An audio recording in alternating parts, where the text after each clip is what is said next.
दोस्तों, Ahmedabad plane crash के बाद लोगों के मन में हवाई यात्रा को लेकर एक डर बैठा हुआ है, एक परेशानी है और कहीं ना कहीं वो डर के साए में भी हैं। अब ताज़ा मामला गुजरात के सूरत एयरपोर्ट से सामने आया है, जहां पर इंडिगो की फ्लाइट को जयपुर जाने के लिए रोक दिया गया। वो जयपुर के लिए उड़ान ही भर रही थी कि यहाँ पर उसे डिले कर दिया गया, उसे रोक दिया गया, उसकी हवाई यात्रा को रोक दिया गया। दरअसल वजह थी मधुमक्खियाँ।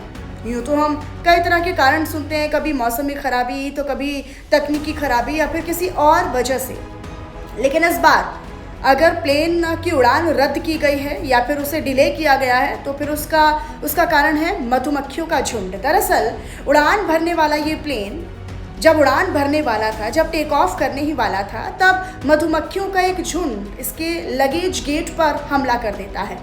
और शाम 4:20 की ये फ्लाइट थी जब इसे अपने समय के अनुसार उड़ान भरनी थी, लेकिन जब मधुमक्खियों के झुंड ने इसके लगेज गेट पर हमला कर दिया तो उसे दूर भगाने में और मधुमक्खियों को हटाने में बड़ी मशक्क़त लगी। इसीलिए 1 घंटे की देरी के साथ इसे टेक ऑफ करना पड़ा, इसको उड़ान भरने के लिए क्लियरेंस देना पड़ा।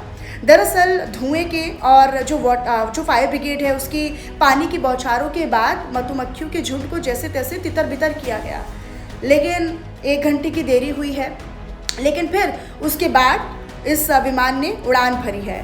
देखिए, अहमदाबाद में हुए विमान हादसे के बाद इसकी गंभीरता से जांच भी चल रही है, लेकिन हर एक फ्लाइट की उड़ान से पहले उसकी तकनीकी जांच होती है, जिसे बड़ी गंभीरता के साथ लिया जा रहा है।